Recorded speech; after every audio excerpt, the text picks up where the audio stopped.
de los mundos, porque a nuestro país todavía le falta desarrollar muchísimo en materia política, institucional y moral, podemos afirmar que el Perú ha entrado en el siglo XXI con estabilidad democrática.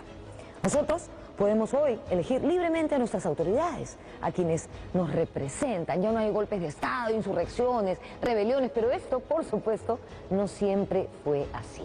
Desde su nacimiento como república en el siglo XIX y durante buena parte del siglo XX, el sistema republicano de nuestro país ha sido bastante frágil y los golpes de Estado han estado a la orden del día. Esa es la historia de la que vamos a hablar el día de hoy, la historia de los golpes de Estado en nuestro país. Es responsabilidad de todos defender nuestra democracia y eso lo vamos a comprobar a lo largo de este programa, espero. Estamos en el Salón Dorado de Palacio de Gobierno. ¡Qué lujo! Y hemos venido hasta aquí para comenzar este programa. Soy Norma Martínez y esto sucedió en el Perú.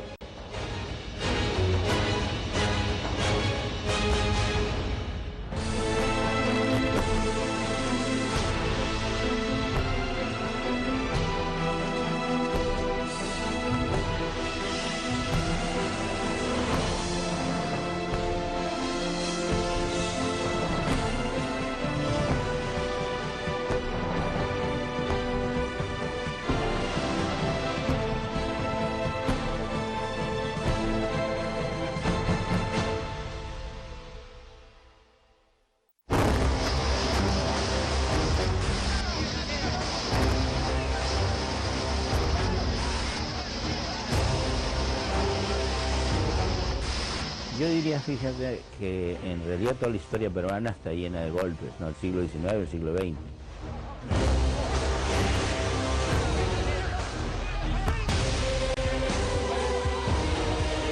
La debilidad de la democracia peruana es extrema, el peso del militarismo es enorme y en buena cuenta esta es una república secuestrada por el poder militar. Lo que dice la Constitución de que el poder militar está subordinado al poder civil es letra muerta, es puro verso en buena parte de la historia de la República.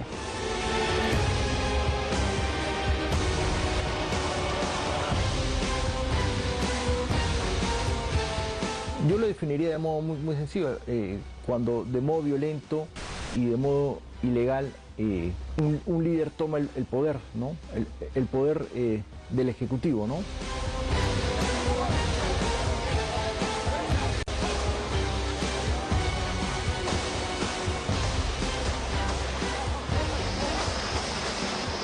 Disolver temporalmente el Congreso de la República.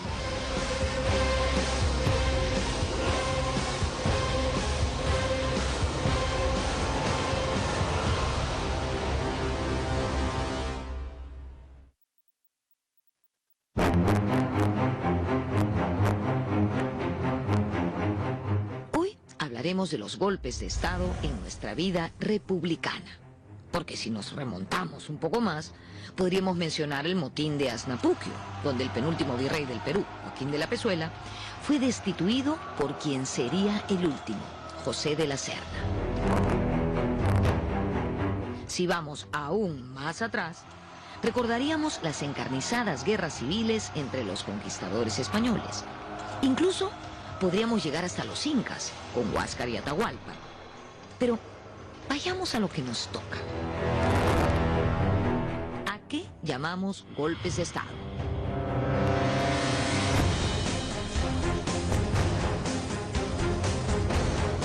Por lo general es una acción de armas que se produce en un periodo muy breve y con una, digamos, importante aplicación de fuerza.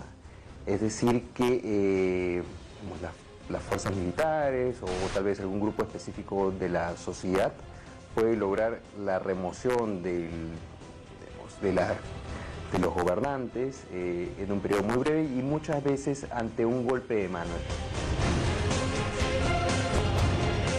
El primer golpe de Estado del Perú republicano se produjo en pleno proceso emancipador, Luego de proclamada la independencia, San Martín no pudo conseguir su objetivo mayor, que era expulsar a los españoles de todo el territorio nacional.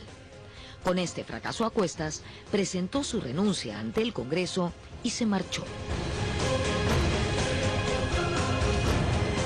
El Congreso nombró una junta de gobierno que reinició las acciones militares contra los realistas que se habían hecho fuertes en la sierra. El resultado fue un fracaso.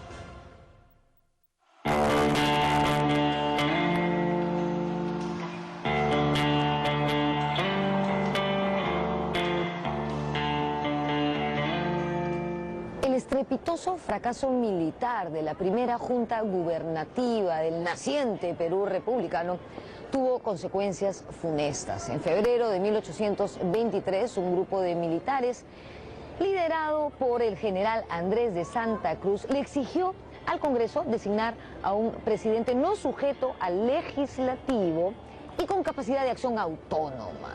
El nombre de este señor, el coronel José de la Riva-Agüero. Así fue derrocado el general José de la Mar, jefe del triunvirato.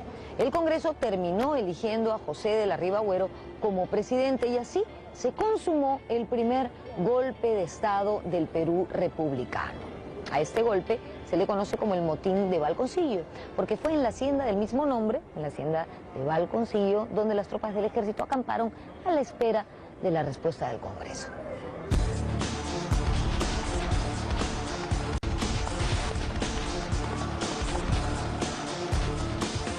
En diciembre de 1824 se consiguió la verdadera independencia del Perú en la batalla de Ayacucho. Cuando Bolívar dejó el país, los militares peruanos tomaron el control de la joven república. Se iniciaba así el proceso de caudillaje militar.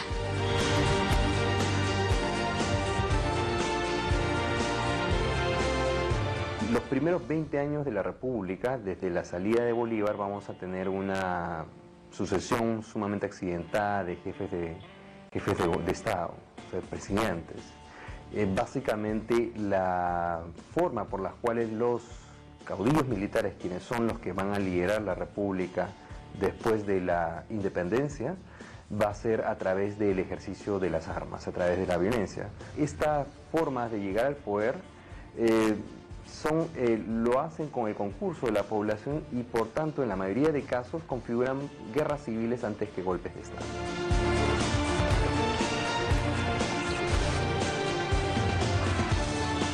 En 1829, el presidente José de la Mar fue depuesto por el general Agustín Gamarra. Esto ocurrió inmediatamente después de la guerra contra la Gran Colombia.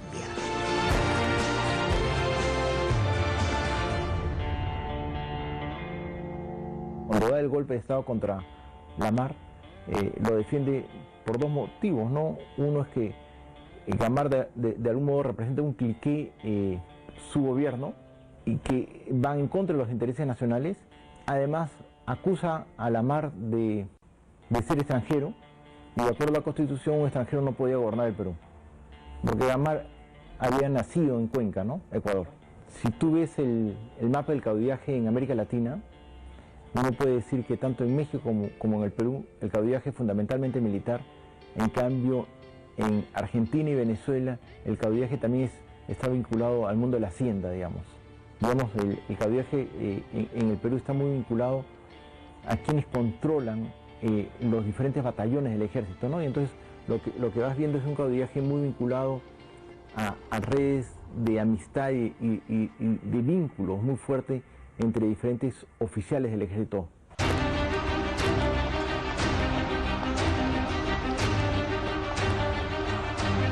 Los primeros caudillos fueron los militares destacados en la Guerra de Independencia. En 1834 se suscitó el levantamiento del general gamarrista Pedro Bermúdez contra el gobierno de Orbegoso. Esta rebelión acabó con el llamado Abrazo de Maquinguayo y el reconocimiento de la autoridad de Orbegoso por parte de los rebeldes.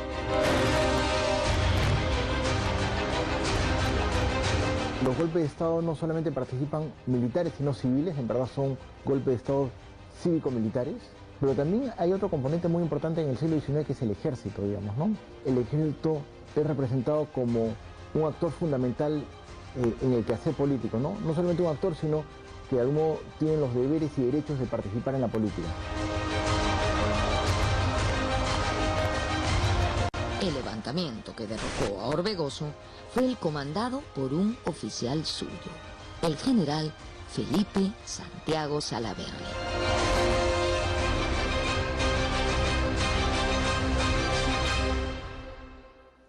En enero de 1835, la guarnición del Real Felipe se amotinó. ¿Por qué se amotinó? Porque no le habían pagado. Entonces, el general Felipe Santiago Salaverry, con tropas de Lima, marchó hasta aquí, hasta la fortaleza del Real Felipe. Derrotó a los amotinados y fusiló a sus cabecillas. Pero aquí no quedó la cosa. No. Dueño del Real Felipe, Salaverry se proclamó jefe supremo de la República el 22 de febrero de 1835. Sus motivos, en sus propias palabras, la degradación en la que se encontraba el gobierno de Luis José de Orbegoso y la miseria en la que vivía nuestro país. Muchas tropas se plegaron a Salaverry con el lema "todo o nada, la época es de los muchachos".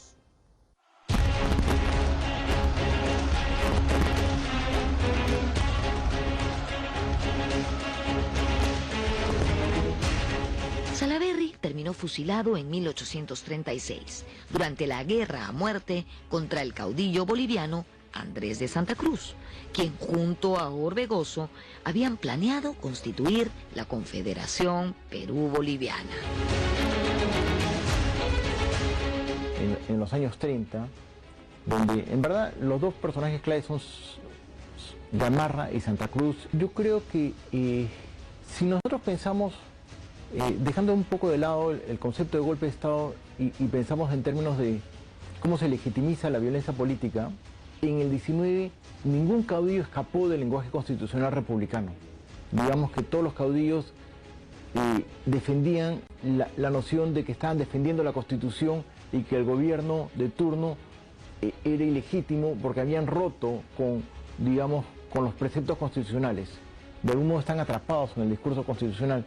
No necesariamente son respetuosos de las leyes porque no lo eran, o no creo que hayan creído a cabalidad la idea de la igualdad ciudadana que escrita en la Constitución, pero están atrapados, no tienen una salida.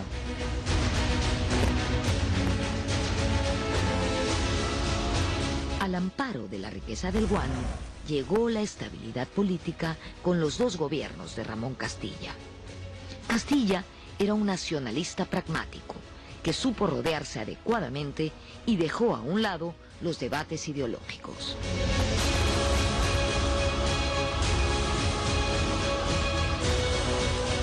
Fue el hombre de la guerra civil en el 54, de la Constitución del 56 y después una Constitución más conservadora, la del 60. Pero si tú ves la Constitución del 56 y el del 60, hay cambios, pero no hay esos cambios que generan, un fuerte conflicto, no son cambios tan radicales, Entonces, yo creo que Castilla no era un hombre ideológico y eso, de algún modo, le sirvió para sortear un conjunto de debates que eran muy candentes en muchísimos países latinoamericanos y en Europa también.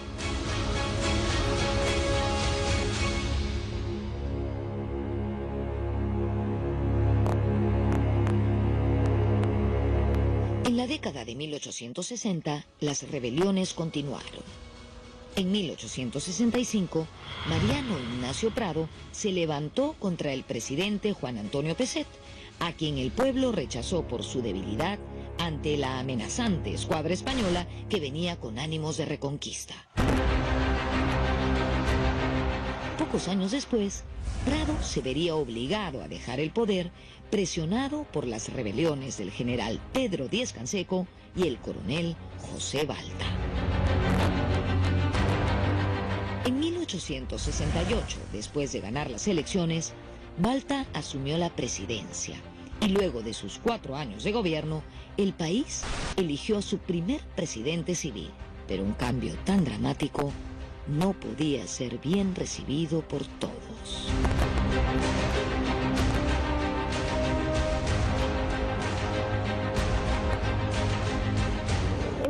de las fiestas patrias de 1872, cuando el Perú ya había elegido al que sería su primer presidente civil y acababa así con el primer militarismo, tuvo lugar en la ciudad un hecho espantoso. Eran los últimos días del gobierno del presidente José Balta, que estaba a punto de entregarle el cargo a Manuel Pardo, cuando de pronto un grupo de militares se rebeló, comandado por los hermanos Gutiérrez, que apresaron al presidente Balta para obligarlo a anular las elecciones, porque ellos no querían que un civil fuese presidente de nuestro país.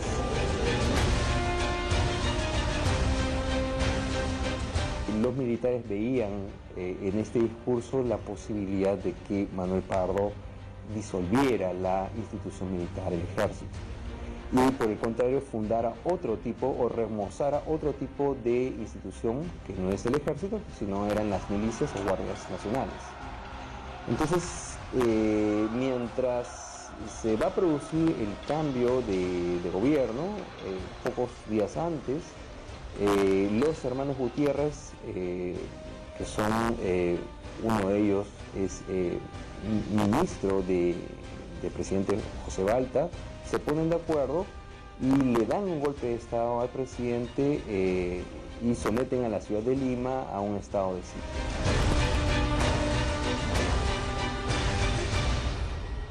Pero los hermanos Gutiérrez no contaban con el apoyo de todo el ejército, solo los apoyaba una facción de este, tampoco los apoyaba la Marina y lo que es peor, no los apoyaba el pueblo. Tomás, el mayor de los Gutiérrez, asumió el mando. Y en estas circunstancias, en este contexto, una turba asesinó a su hermano Silvestre. Entonces el resto de los Gutiérrez se pusieron como nerviosos, la situación se les empezó a ir de las manos y asesinaron al presidente Balta. El pueblo, enardecido por esta acción, los capturó, los mató y los colgó de una torre de la catedral, palatos, como se dice a la peruana, o sea, desnudos, y después, no contentos con eso, los quemaron. O sea, imagínense lo tremendas que fueron esas vísperas de las fiestas patrias de 1872.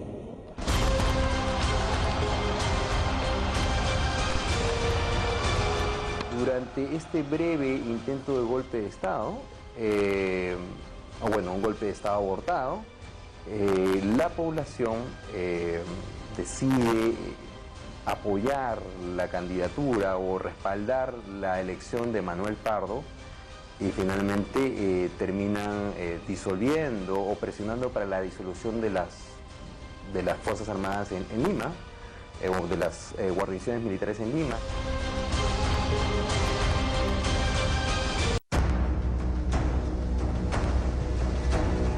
En 1876, Mariano Ignacio Prado volvió a la presidencia con el apoyo del Partido Civil.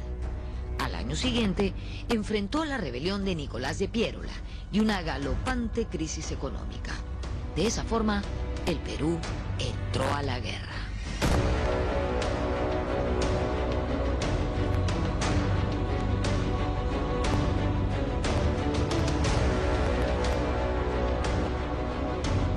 Como estamos viendo, desde que el Perú nació como república, estuvo sujeto a rebeliones guiadas más por intereses caudillistas que por proyectos de alcance nacional. Es el caso del golpe de Estado de Nicolás de Piérola a Mariano Ignacio Prado. A ver, los pongo en contexto. Era 1879, estábamos en plena guerra con Chile, acabábamos de perder Tarapacá y el presidente Mariano Ignacio Prado decidió irse al extranjero a comprar armas y dejó en el gobierno a su vicepresidente, el anciano general Luis Lapuerta, quien solo gobernó durante 5 días, del 18 al 23 de diciembre, porque fue destituido por la insurrección de Nicolás de Piérola, que fue acatada incluso por los militares. Una vez más, quedaba de manifiesto el frágil sistema político de nuestro país, y esta vez en estado de emergencia, en plena guerra.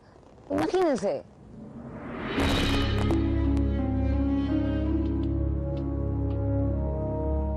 Él ha perdido, básicamente, el dominio sobre el mar Se vienen una sucesiva cantidad de derrotas en la campaña del sur, y ante esta situación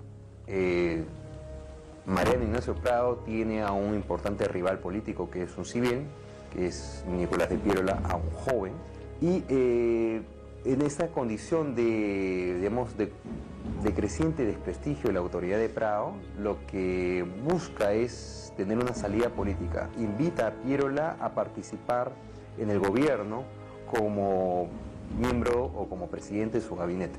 Y Piérola rechaza esta invitación.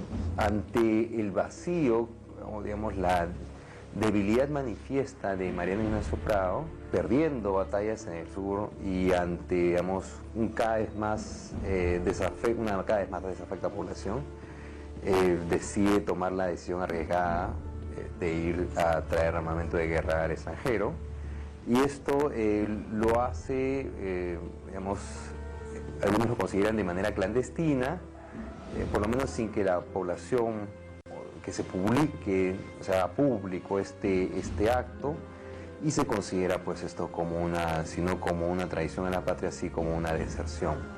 Ante ese vacío, Nicolás de Piérola toma el poder y se convierte en dictador, ¿no? Funda la dictadura.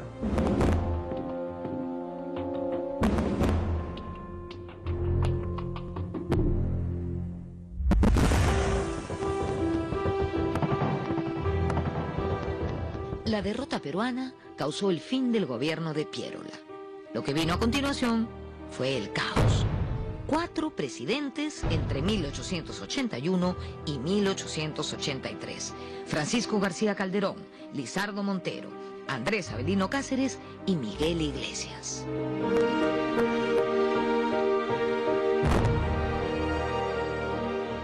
Es una total vergüenza. ¿Qué pasa con Chile mientras tanto? No tiene un solo golpe militar desde 1831. En plena guerra están en elecciones, hacen una elección con 4 candidatos y transfieren el poder constitucionalmente en junio del 81 mientras tienen Lima ocupada, ¿no? Ese es un país institucional. Cuando nos preguntamos por qué ganó Chile la guerra, esta es una de las razones fundamentales, ¿no? Institucionalidad versus desmadre. República versus colectivo bananero.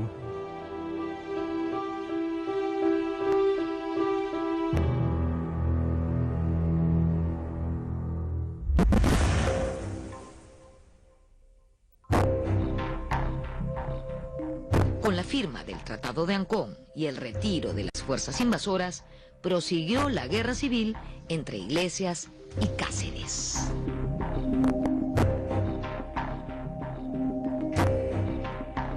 Cáceres no llega por golpe contra Iglesias. Lo que él hace es una guerra civil. Iglesias se ha instalado en el poder con apoyo chileno.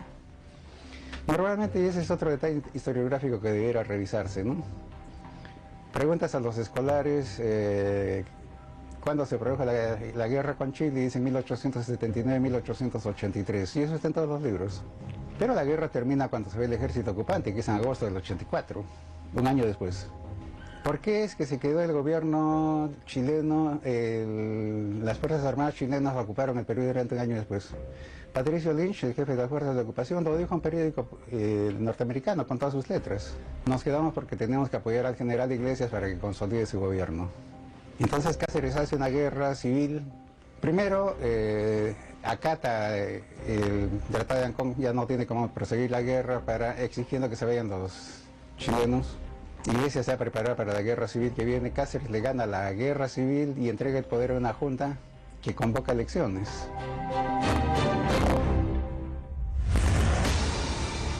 Cáceres fue elegido presidente con el apoyo de todos los partidos, pero luego quiso perennizarse en el poder y fue vapuleado por el pueblo.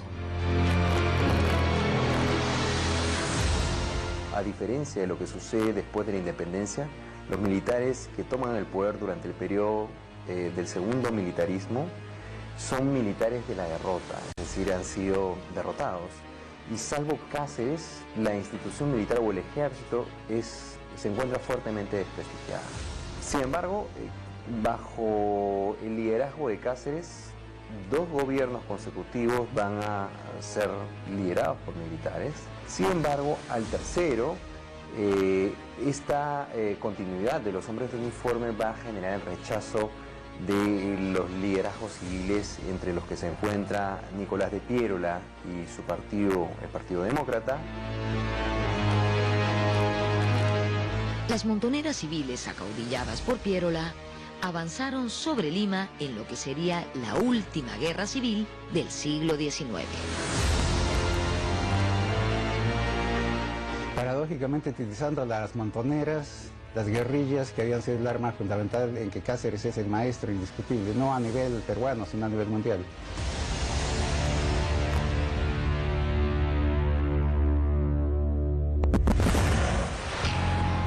Concluido el segundo militarismo, Piérola emprendió el inicio de la recuperación económica y el ordenamiento del aparato estatal. Por otro lado, se emprendió una importante reforma militar a través de una misión militar francesa. En el siglo XIX, las guerras civiles incorporaban a la población. Y esto era así porque la población tenía armas o tenía la capacidad de ejercer la coerción o la violencia. El ejército, a partir de esta reforma, cambia sustancialmente. Se convierte en una institución burocrática, profesional y se fortalece la institución militar. Mientras que en términos relacionales, la población, los actores civiles, los grupos sociales se debilitan.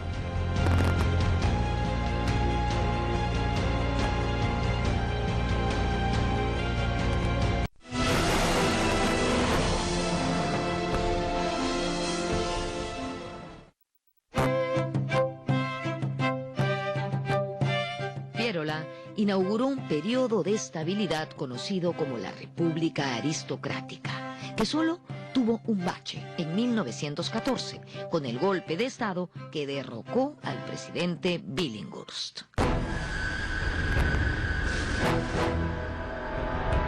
El golpe de Benavides se dio contra Billinghurst, que era un gobierno populista, digamos, que tenía mucha vinculación con el pueblo y trataba de hacer algunas reformas que se vincularan con el pueblo, ¿no? Y por eso a él lo llamaban pan grande, ¿no? O sea, por su relación muy estrecha con el pueblo. Y entonces la oligarquía tenía temores y estaba preocupada por lo que podía desarrollarse como política en adelante, ¿no? No te olvides que eso Billinghurst interrumpe de alguna manera lo que se llama la República Aristocrática, ¿no? La parte en dos casi, ¿no? Benavides entonces es el que da el primer golpe pro-oligárquico, ¿no? O sea, para alinear toda la Fuerza Armada dentro del apoyo de la oligarquía, ¿no? Benavides quería impedir el plan de Billinghurst de cerrar el Congreso y crear milicias urbanas que hicieran contrapeso al ejército. Más adelante, culminaría la República Aristocrática y comenzaría el oncenio de Leguía. Este fue un periodo de modernización del Estado, de grandes obras públicas, pero también de autoritarismo. Augusto B. Leguía cometió un error que nuestro país no le tolera a ningún presidente: intentar reelegirse por tercera vez. Hacia 1930, la imagen de Augusto B. Leguía se acercaba más a la de un dictador que a la de un presidente electo, porque él intentó permanecer en el gobierno después de sus 2 periodos presidenciales. La Patria Nueva, como se le conocía al régimen de Leguía, al oncenio de Leguía, se derrumbó estrepitosamente ante el levantamiento del comandante Sánchez Cerro, que tuvo lugar en Arequipa en agosto de 1930. Sánchez Cerro, que estaba al mando de las guarniciones de Arequipa y Puno, recibió el apoyo de las mayorías. Mientras eso ocurría en el sur, las guarniciones de Lima pedían la renuncia de Augusto B. Leguía, mientras sus propiedades eran saqueadas y las de sus seguidores también.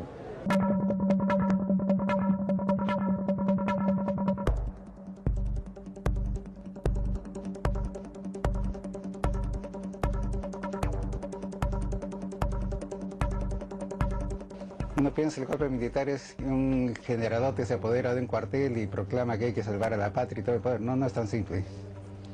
Necesitan asesores civiles, necesitan alguien que haga la proclama revolucionaria, necesitan complicidad de un sector de la sociedad civil para que el golpe sea viable.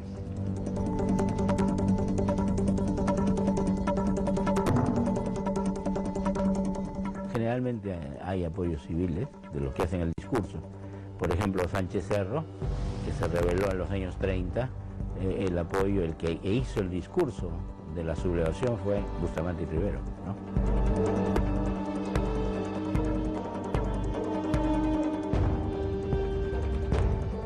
El APRA denunció fraude en el triunfo de Sánchez Cerro y esto desembocó en un periodo de violencia política. El gobierno persiguió al APRA, deportó a congresistas y en julio de 1932 se produjo el famoso levantamiento aprista en Trujillo, que fue sofocado sangrientamente con la participación del ejército y la aviación.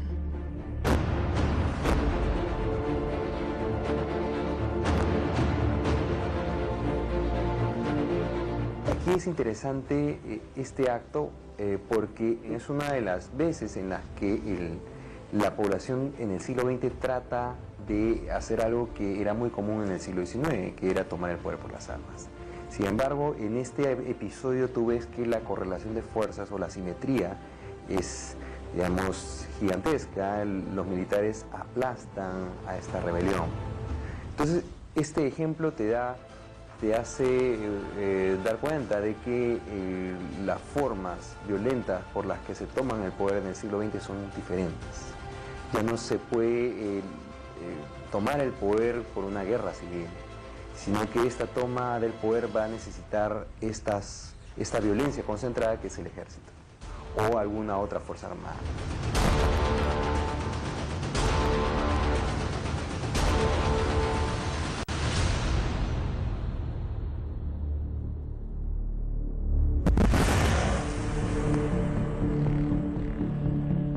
De 1933, en el artículo 53 de la Constitución de entonces, se decía que el APRA y el Partido Comunista no podían participar en las elecciones porque eran partidos internacionales.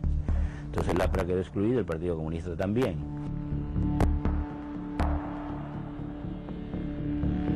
En 1945, el APRA volvió a participar en política, pero mantuvo una relación tensa con el gobierno del presidente José Luis Bustamante y Rivero. Debido a la caída del fascismo y del nazismo, toda dictadura quedó desprestigiada, entonces eso abrió las puertas, incluso en el Perú, para que pueda haber un clima democrático y elecciones democráticas, y el APRA, en alianza con Bustamante, llegaron al gobierno. Pero las tensiones que se produjeron entonces, los desacuerdos, las desavenencias, el acoso que hacía el APRA al gobierno terminó rompiéndose y en algún momento, digamos, en que el APRA es sacada del gobierno, el APRA responde con, digamos, intento de insurrección, tanto en la Fuerza Armada y con intentos de golpe, ¿no?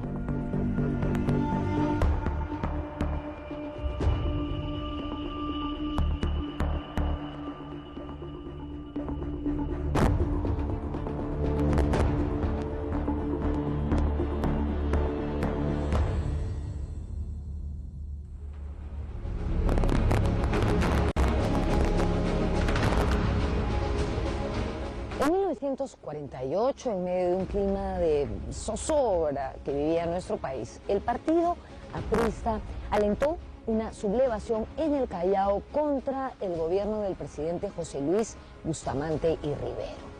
Este levantamiento estuvo a cargo de oficiales de la Marina de Guerra del Perú que se apoderaron de algunos buques y al final capturaron la fortaleza del Real Felipe, adueñándose también de su arsenal. Estos hechos tuvieron lugar a inicios de octubre de 1948. La rebelión fue sofocada por el gobierno haciendo uso de tropas, de tanques y hasta de aviones. Finalmente se suspendieron las garantías constitucionales y el APRA fue declarado fuera de la ley y sus militantes perseguidos.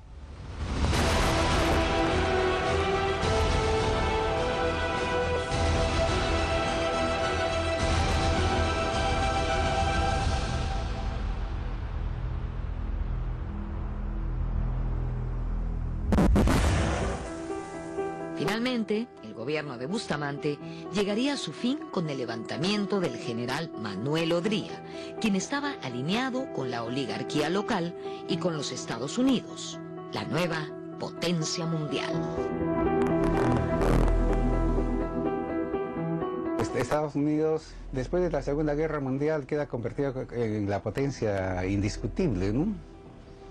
Europa, Asia está devastada por los bombardeos, la guerra total ha destruido continentes, pero en Estados Unidos no ha caído una sola bomba y tienen intacto su aparato productivo. La Unión Soviética tuvo 22 millones de bajas, Estados Unidos tuvo 400.000. Su aparato productivo está intacto. A partir de la década del 50 del pasado siglo, los golpes militares adquieren un nuevo cariz por el alineamiento del Perú con los Estados Unidos en la Guerra Fría.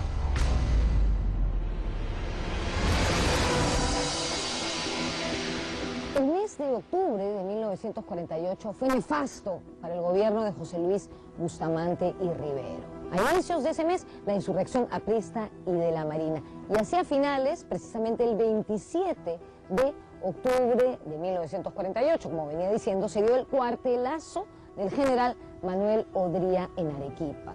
Luego de una severa crisis de violencia política, José Luis Bustamante y Rivero era expulsado del poder. Por esos días, en la revista Caretas apareció un agudo pero muy descriptivo comentario del poeta Martín Adán, quien al enterarse de estos hechos dijo: el Perú ha vuelto a la normalidad. Qué triste, ¿no?, que esa fuera la normalidad de nuestro país. Hoy, por fortuna, vivimos en democracia, pero es responsabilidad de todos conservarla. Miren si no lo que está pasando en países vecinos.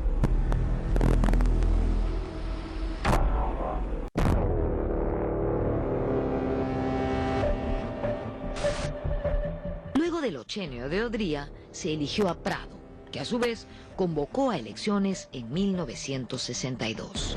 Se presentaron Aya de la Torre por el APRA, Fernando Belaúnde por Acción Popular y Manuel Odría por la UNO, Unión Nacional Odrista. Ninguno de ellos alcanzó mayoría.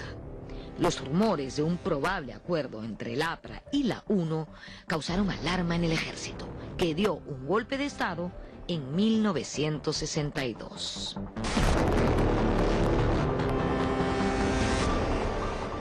Y ese golpe institucionalizado del 62 fue un golpe también antioligárquico y antiaprista.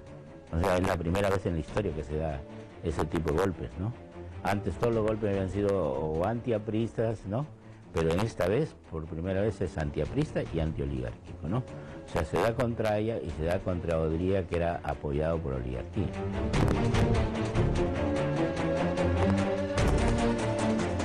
La Junta Militar convocó a elecciones en 1963, donde resultó ganador el arquitecto Fernando Belaúnde Terry.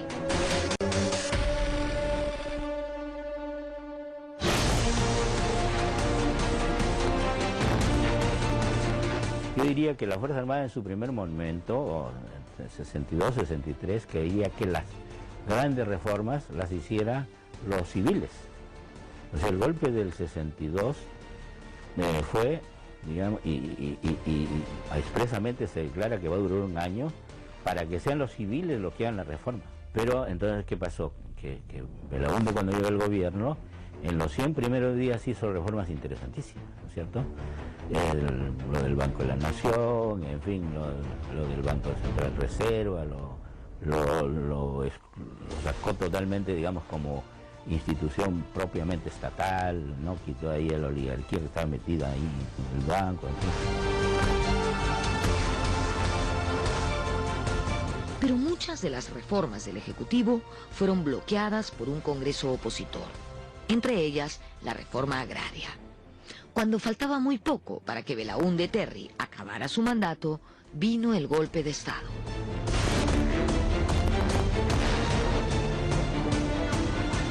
Entonces la Fuerza Armada, eso está, digamos, analizado por varios autores, le dice a Belaúnde: usted, digamos, ¿no? O sea, de un golpe de Estado, digamos, saque al APRA y a Odría del Parlamento, ¿no?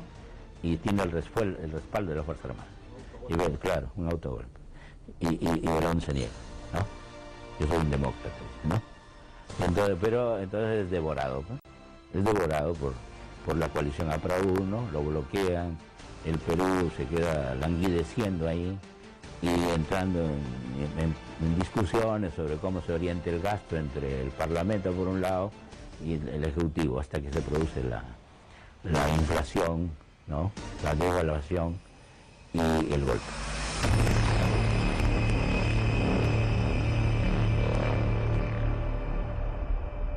El 3 de octubre de 1968 tuvo lugar el golpe de Estado de Juan Velasco Alvarado, que sacó del poder al presidente Fernando Belaúnde Terry.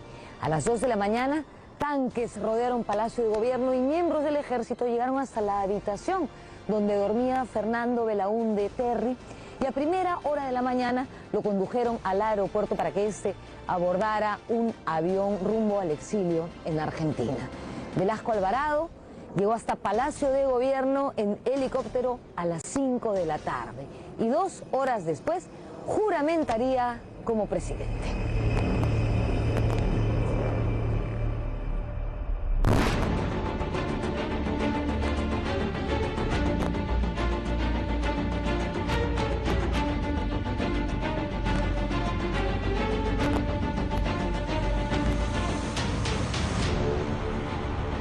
El gobierno revolucionario de las Fuerzas Armadas emprendió una serie de reformas radicales que cambiaron para siempre la fisonomía del país.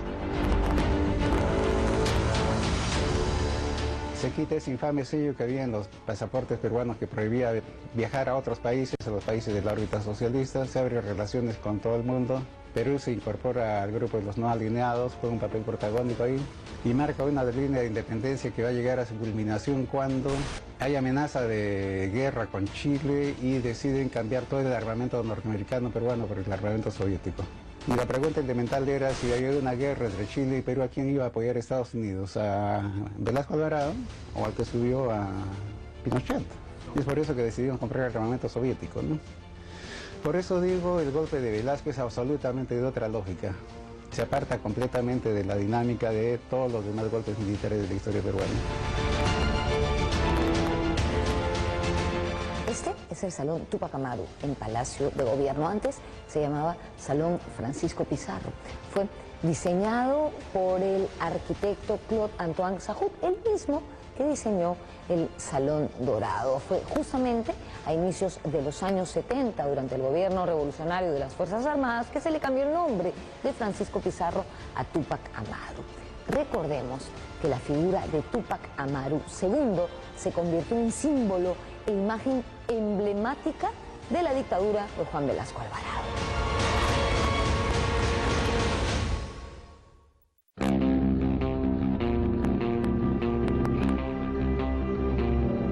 En 1980, el país retornó a la democracia con el segundo gobierno de Fernando Belaúnde, al que luego sucedieron Alan García y Alberto Fujimori, quien al carecer de mayoría parlamentaria que respaldara su plan de reformas, decidió dar un autogolpe y cerrar el Congreso el 5 de abril de 1992. Lo de Fujimori efectivamente es un autogolpe, tiene un cierto parecido con el de Leguía, ¿no? Leguía había ganado las elecciones en el año 19, pero temía que la oligarquía no reconociera su triunfo, ¿no? Y entonces para consolidar su éxito dio un golpe a su favor, pues ya había ganado las elecciones. Parecido en ese sentido al caso de Fujimori, ¿no? Que él había ganado las elecciones, ganó las elecciones en el año 90, pero 2 años después, digamos, como no tenía mayoría en el Congreso y como había una situación tan complicada en términos económicos, ¿no?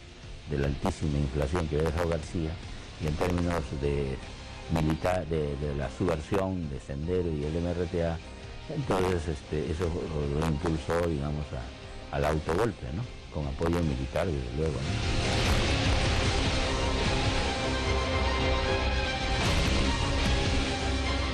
A partir de los 90 desaparecieron los golpes militares en América Latina y en el Perú.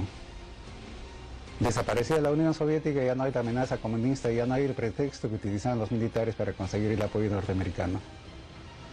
Y esto fue muy claro en 92, ¿no? El golpe de Fujimori no es apoyado por Estados Unidos, sino más bien los organismos que están contra el golpe piden apoyo a Estados Unidos.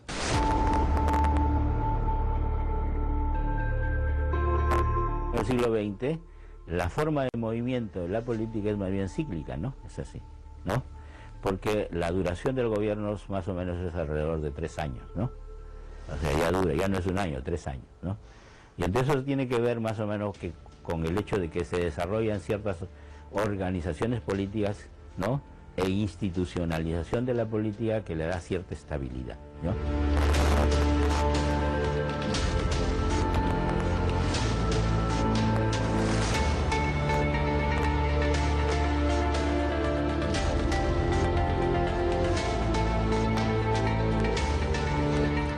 Los más jóvenes, los que no han vivido golpes de Estado ni severas crisis políticas o económicas, la estabilidad que tenemos hoy en nuestro país es totalmente normal, natural, y eso es extraordinario, y así debería ser siempre. Pero al ver este programa hemos podido comprobar la fragilidad de nuestro sistema republicano. Reitero, es responsabilidad de todos nosotros defender la democracia, que no es un sistema perfecto, pero es el mejor que hay. También reforzar a nuestros partidos políticos para así construir la institucionalidad que nuestro país necesita. Todos somos responsables de esa tarea. Ya, aquí dejo de hablar. Nos vemos en la próxima.